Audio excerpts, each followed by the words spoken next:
My name's Tony Bose, and I've done collaboration work with Case for 19 years now. And they've always treated me like an Olympic champion. They're good people, and what they do is they make these yearly collaborations that are like semi-custom knives, so people are able to get a little piece of me for a fraction of the cost.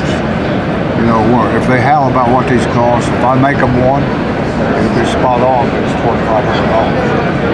So that gives them a chance to get something almost as good for whatever they are, $400, $500, $600. This is no K-bar pattern. K-bar was the only one to use that clip blade. It's got that big swoop in it. That makes it narrow on the point where you can get into things good, and wider back here where you can do a little rougher work. It's just a neat. They made that in a Stockman and a Texas jack. It's just a neat blade, I think, that nobody else made. I've never seen that blade in another knife from a different company. But other than that, it's a standard Stockman with a C-foot and spade. And we always try to do a lot of swedge work on them, like here. See, the swedge is different here than it is here, and the reason for that. The big swedge lets it have room for this one to go past it. There's a big swedge on this side of the spade blade and this side of the sheepfoot blade. That gives it room to get under there. And the rub point is always right where that clip turns down. So we knock the corner off the sheepfoot and put a cut swedge on the master blade, and it all goes in there without rubbing. Swedges are on there for a reason. They're not just pretty. Really, they are. Because, in the past they've done a lot of heavy swedge work on them, and if they didn't have to do it, they wouldn't do it because it cost money to do it. Sure. Back in the day.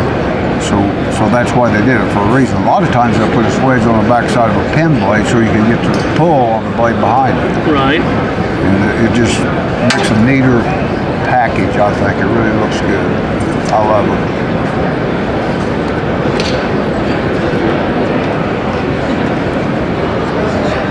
These things are 154 cm. They get a deep Cairo heat treat. And the frames are all stainless steel. Shield is stainless steel. It's pinned on there. It's not going to fall off. Oh, so it's not just glued or adhesive? No, it's pinned on there. Nice.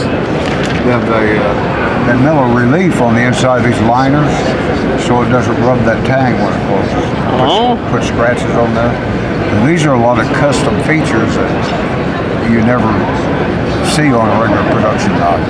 Yeah, you never see stuff like that. No, but like I said, what it does is give a person a chance to get a piece of meat for a fraction of the price.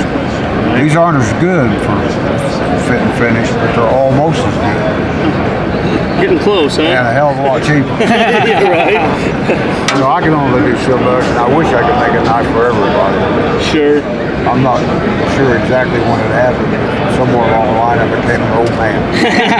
Snuck up on you. And for the last few years, I just do what I want to. Don't pay attention to the order book. But I just like to do what moves. Nothing wrong with that. You deserve that after all these years. 46 years I've been trying to figure out how to make this thing. That should mean something, right? Yeah. What are these other handle materials here? Well, this is abalone.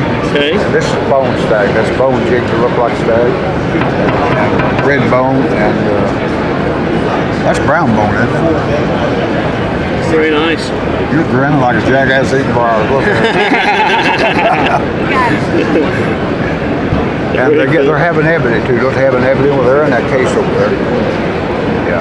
Okay, perfect. Ebony is my favorite wood. It's stable, it's full of oil, and you like to finish it. The more you handle it, the better it looks. Looks nice too, yeah. Blacker it gets.